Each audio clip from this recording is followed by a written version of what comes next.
Eddie Van Adder's family knows he is gone. They just have no idea what happened to him or why. I will look for him. I will fight for this till the day I die. And then when I'm gone, my daughter will never give up hope. Denise Shimrock's only son went missing in 2003. His disappearance marks the beginning of a 9-year search, first for Eddie and now for answers. It's torture to not know. The 32-year-old was living in Eastlake. His family says he was also doing drugs. Attempts to get him into rehab didn't work. To see someone that you love deal with that is very, very hard. Van Adder was living with a friend, John Caputo. Eddie's sister said the two weren't getting along.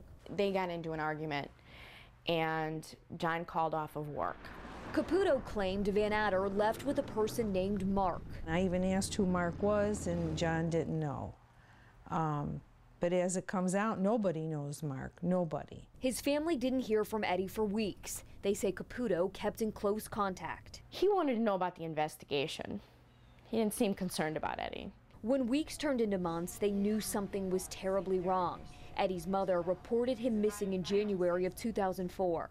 To my knowledge, never did too much to locate him or find out what happened to him. Months turned into years. It just was tearing me up inside. 4 years later, in 2007, they get a call.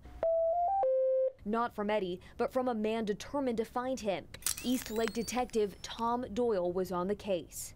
Well, what's happened to prompt this? They said Detective Doyle was working another case when an inmate brought up Eddie's name. Somebody killed Eddie Van Adder. Go out and find out what happened to him. Lieutenant Doyle started working every lead. He's had the house checked, the garage checked with cadaver dogs. He's, gotten John Caputo to take a polygraph, which he has flunked miserably. Years would pass without any concrete evidence of his disappearance. They say Caputo wouldn't help. I said, well, then why aren't you helping?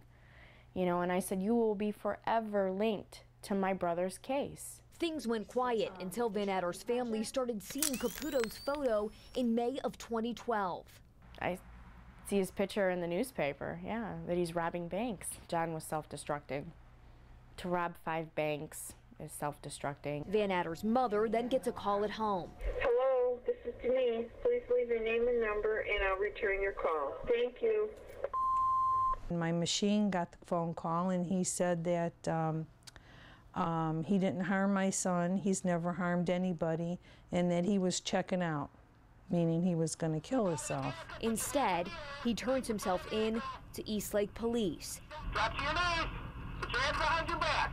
Van Adder's family thinks maybe now he'll talk to police about their son. It's got to play on his mind. It's got to bother him. Police do too. Well, yes, I believe he knows and he has some idea as to what happened with this incident. Detective Lieutenant Robert Gonzalez took over the Van Adder case when Doyle retired. Maybe now with this bank robbery charges hanging over his head that he would hopefully assist us in assisting the family and finding out what happened to their son. Gonzalez said Caputo refused to discuss the case. For him to be very antagonistic and standoffish about it and not explain, it's difficult.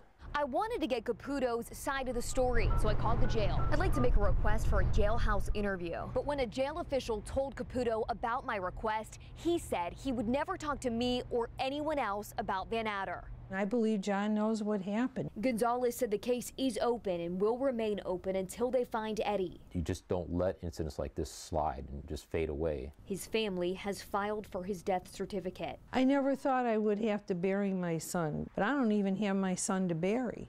I don't even have that. I have nothing. They know he's gone. They just want to know what happened to him and why. In Eastlake, Kristen Severance, The Ohio News Network.